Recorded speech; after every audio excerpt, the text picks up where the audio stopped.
1% 핵심 인재를 위한 마인드 프로세서 싱크와이즈.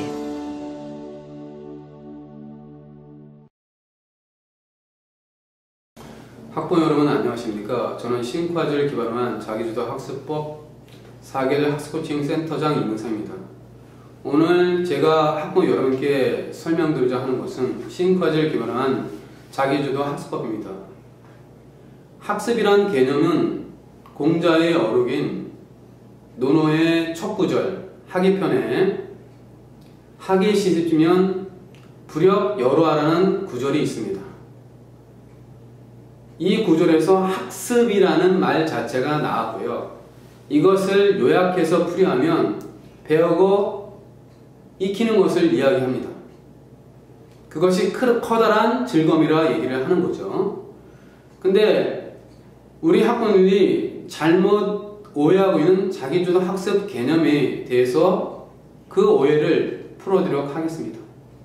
학교에서 밤늦게까지 하는 야간 자율학습이나 혼자서 독서실이나 도서관에 가서 하는 학습에 익숙해 있습니다. 이것을 자기주도 학습이라고 생각하는 경우가 있습니다. 종종 그런 오해가 발생하고 있는데요. 그러나 진정한 자기주도 학습의 개념이라는 것은 학생 스스로 자신의 학습 목표를 설정하고 그 학습 목표에 따른 계획을 작성하고 그 작성된 계획에 따라서 자기가 실제로 학습에 임하는 거죠. 그 임한 결과에 대한 성적 내지는 결과에 대해서 평가하고 분석하고 점검하는 것이 진정한 자기주도 학습법입니다. 자기주도 학습에 대한 개념에 대해서 설명을 드리겠습니다. 이 자료는 교육과학기술부하고 경기도 교육청에서 만든 자료이니까 참고하시기 바랍니다.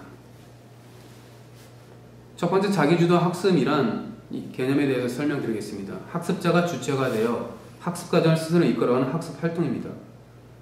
그렇다면 부모와 자녀의 역할들은 과연 어떠한 것인가? 우선 부모는 자녀가 그 과정을 지속할 수 있도록 지속적으로 다독이고 방향을 제시한다.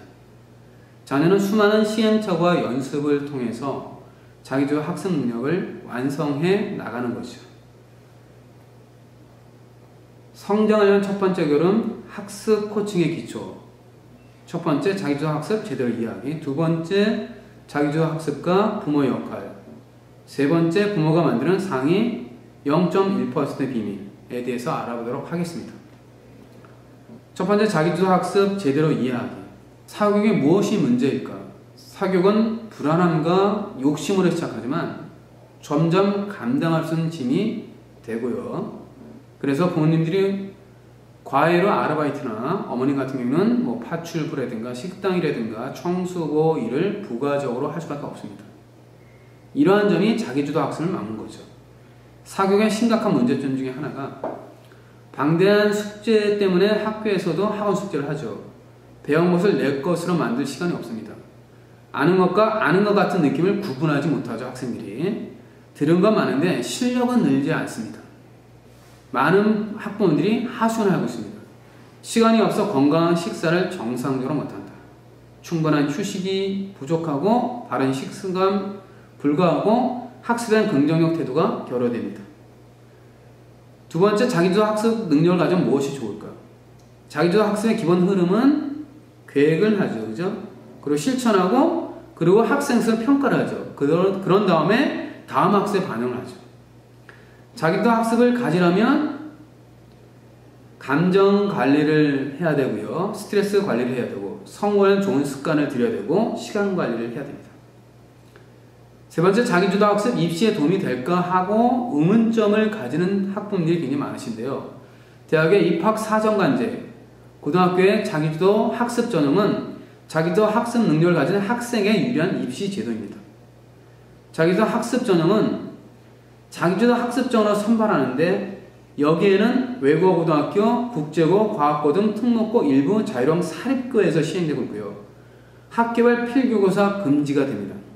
중학교 교과과정으로 준비할 수 없는 외국어 인증시험, 수상실적 등 반영금지 학과별 필기고사 금지가 되고요. 자기도 학습 역량 중심으로 면접을 합니다. 면접 시 학습 및 진로계획, 전공의지, 독서활동, 봉사 및 체험활동 등으로 평가하고요. 중학교 교육과정을 넘는 지식을 묻는 구술면접, 영어면접 금지됩니다. 자기주도 학습에 대한 오해와 진실에 대해서 알아보도록 하겠습니다. 첫 번째, 혼자 공부해서는 학교 수업을 따라갈 수 없다? 많은 의문점을 갖고 있는데요. 학교 수업은 아이들의 신체와 두뇌의 발달 과정에 맞게 설계된 교육과 과정입니다. 예습, 복습만 성실히 하면 누구나 좋은 성적을 낼 수 있고요. 두 번째, 교사와 부모의 역할이 줄어든다? 라는 의문점이 있는데요. 자기주도 학습 능력은 부모의 양육 태도에 따라 차이가 나고요. 학습 환경 조성, 정서적 안정감, 방향 제시의 역할을 해줘야 한다. 세 번째, 자기주도 학습을 위한 특별한 방법이 있다? 라는 물음이 있는데 여러 공부 방법 중에서 자신에게 잘 맞는 방법을 골라 따라야 한다. 어떤 방법이든 꾸준히 실천하는 것이 중요합니다. 자, 두 번째, 자기주도 학습과 부모의 역할에는 과연 어떤 것이 있는가 한번 알아볼게요. 자기주도 학습은 어떻게 도와줄까? 첫 번째 항목입니다. 공부 독립을 위해 부모가 어떤 도움을 주면 좋을지 구체적으로 대화하면서 조금씩 주도권을 넘겨주며 지켜보아야 한다는 거죠. 공부의 주도권을 넘겨서 대화하기. 부모가 도와주었던 것을 목록으로 만들어가지고 아이에게 스스로 할 수 있는 것을 고르도록 해야 합니다. 복습하기는 지금처럼 하는 게 빠뜨리지 않고 좋을 거야. 대신 채점하고 틀린 문제 고치는 건 스스로 하렴. 이런 멘트나 이제 일주일에 2번 정도 내가 원하는 요일에 개요표를 짜렴. 이라는 멘트, 아직 하고 싶지 않으면 내가 하고 싶을 때까지 언제든지 얘기하렴. 이런 식으로 얘기를 해야 됩니다. 두 번째, 다시 할수록 기다려주자. 우리 부모님들이 대부분 기다리지 못하고 많이 이제 조바심 내고 성급하게 판단하는 경우가 굉장히 많은데요. 스스로 공부를 이끄는 과정에서 시행착오는 따른다. 부모는 다시 노력하도록 격려해주고 응원해준 사람이어야 됩니다. 아이가 겪는 시행착오는 나름대로 노력했는데 성적에 제자리 걸음이야. 공부 계획을 세웠는데 잘 지키잖아. 힘이 빠진다. 여기에서의 자기주도 학습의 포인트는 부모는 실수만을 위해 작전을 대신 세워주는 게 아니라 스스로 다시 노력하도록 뒤에서 응원해주는 역할을 해야 됩니다. 자기주도 학습은 보통 초등 고학년 무렵에 시작해서 중학교 2, 3년쯤이면 안정권에 접어든다는 거죠. 세 번째, 자기주도 생활 습관을 길러주자. 자기주도 능력은 학습으로 생기는 것이 아닙니다. 생활 속에서 충분히 자기주도적인 습관이 형성되도록 지도해야 합니다. 자기주도 생활 습관의 기본은 규칙적 시간에 잠들고 일어나기, 바른 자세와 바른 말을 지키기, 다음날 필요한 것들을 미리미리 챙기기, 학교 가는 당일날 챙기는 학생들 많이 있죠, 그죠? 내 방을 정리정돈하기, 가족과의 약속 지키기, 아무리 사소한 약속이라 하더라도 지키도록 해야 하는 게 좋습니다. 생활 속의 자기관리 능력을 키우는 것은 공부를 잘하기 위한 기본적인 바탕입니다. 세 번째, 부모가 만드는 상위 0.1%의 비밀에 대해서 알아보도록 하겠습니다.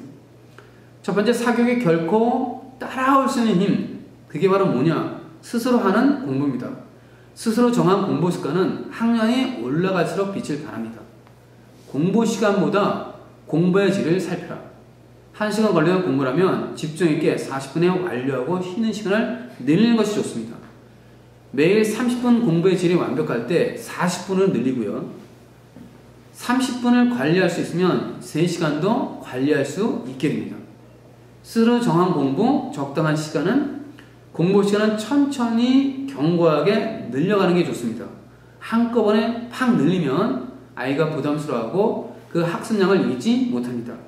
초등학생은 20에서 40분 정도, 중2는 50분, 중2는 70분, 중3은 90분 정도 하는 게 좋습니다. 스스로 하는 공부에 익숙해지면 무척 편하고 효율적이 되고요.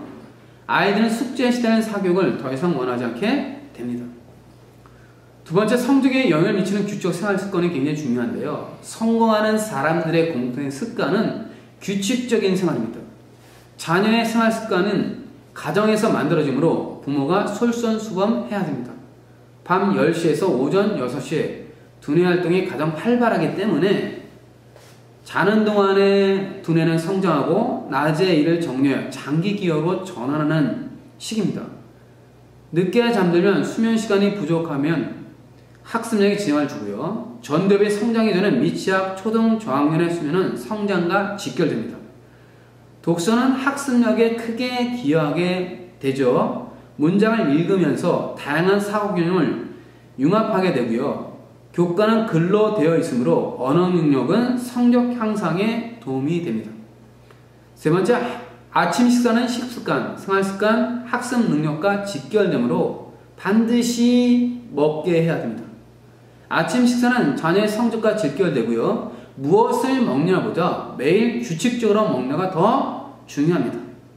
조사 결과에 따르면 규칙적인 아침 식사의 영향으로 인해서 그 표가 나와 있는데요. 아침 식사는 비만과 성적에 영향을 준다는 결과가 나와 있습니다.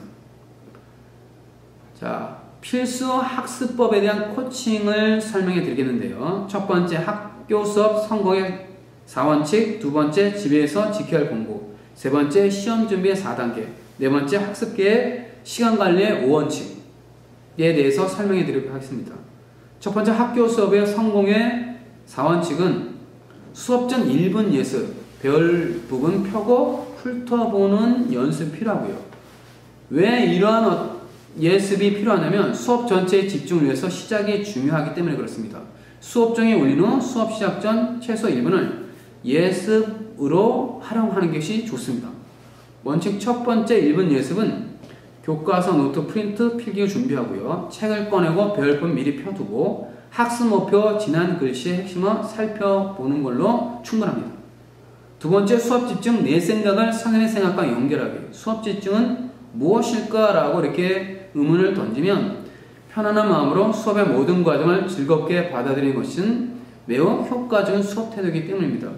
그래서 이 방법에는 내 생각과 선생님의 생각을 연결하고 무엇을 복습할까 생각하고 질문을 하나 이상 만들어 보는 것이 좋습니다. 세 번째, 필기는 내 생각을 적는 것입니다.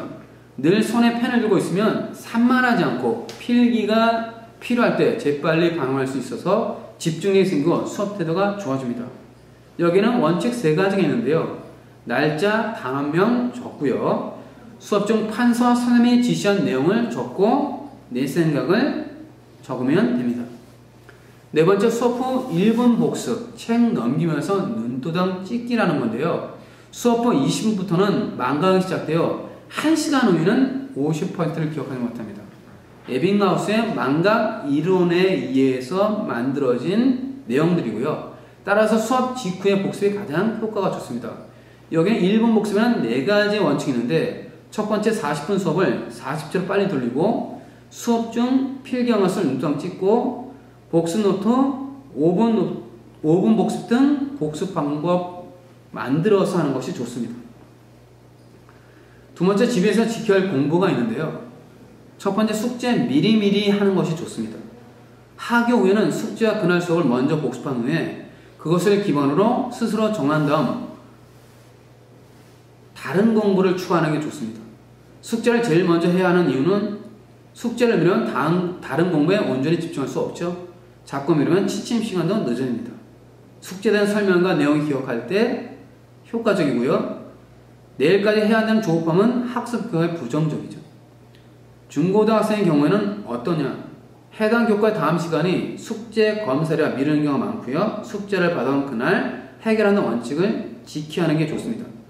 숙제를 미리 하면 언제든지 수정, 보완할 수 있습니다. 예상보다 분량이 많아져도 숙제 검사일까지 나눠 할 수 있습니다. 따라서 방과 후에는 숙제가 1순위가 되어야 됩니다. 두 번째, 매일 복습, 배운 만큼 문제 풀기. 숙제를 마치면 진도에 맞춰 문제를 풀고요. 그날 배운 것을 그날 활용하는 습관을 들이면 시험 기간이 되어도 부담이 없습니다. 지혜롭게 복습하는 방법 요령이 있네요. 학교 수업 자료 가져오고 그날 배운 부분의 문제를 골라 풀어보는 방법이 있습니다. 세 번째, 추가 공부 스스로 정한 만큼 하기죠. 이제 남은 시간은 추가 공부를 하거나 책을 읽는 것이 좋습니다. 공부 효율, 시간, 분량은 지킬 수 있을 만큼. 자율적으로 규칙을 정해서 하는 것이 좋습니다. 주가 공부는 자녀에게 맞는 다양한 방법을 활용하도록 하는 게 좋습니다. 첫 번째, 취약 과목 보충하고 학교에서 배운 것보다 어려운 문제를 풀어보고 과학 잡지, 신문 읽기, 수학, 심화 문제 풀이 등 요일별로 정한다. 시험 기간에는 시험 공부로 대체하면 되고요. 평소 규칙의 시간을 유지하면 시험 공부 시간도 확보됩니다. 자, 세 번째, 시험 준비의 4단계. 자, 4단계 학습 훈련의 첫 번째 단계가 평소 공부인데 공부 기반 다지고 지식 쌓고 학습 수업 문제집을 푸는 거죠. 두 번째 단계 시험 2주 전은 공부 방향 결정하고 최근 기출문제 풀어봅니다. 세 번째 단계는 시험 1주 전은 지식 응용하고 학교 수업 자료 문제집 두 번째 거를 푸는 거죠. 그죠? 이거는 두 번째 거라는 것은 다른 문제를 한 번 더 푼다는 얘기입니다. 4단계 시험 기간에는 지식 따지기 최종 점검하고요. 1, 3단계에서 공부했던 모든 자료를 복습하면 됩니다. 자, 네 번째, 학습계획 시간관리 원칙. 첫 번째, 집중 토막 공부 실천하기인데요. 10분씩 6번 집중, 1시간 동안 쉬지 않고 공부하는 것보다 집중해서 공부하는 것이 분량 이해, 기억력 내에서 효과적입니다. 집중 공부는 잠깐 휴식하고, 집중 공부하고 잠깐 휴식하고, 집중 공부하고 휴식하고 학습 점검하면 가장 좋습니다. 두 번째, 실천 기둥을 활용한 공부 시간 배치. 계획대로 실천해보고 언제든지 수정할 수 있다는 마음을 갖도록 지도하고요. 생활 속 실천 기둥으로 시간을 구분하고 집중 토막 공부를 적용해 보는 것이 좋습니다. 실천 기둥에는 엄마 오기 전까지, 아빠 오기 전까지, 아빠 퇴근 후 저녁 먹기 전까지, 저녁 식사 후 뉴스 끝날 때까지, 뉴스 끝나고 드라마 시작 전까지, 드라마 끝나고, 이런 식의 실천 기둥을 세우고 그거에 따른 공부 목록을 세우는 것이 좋습니다. 생각이 실현되는 공간 싱크와이즈.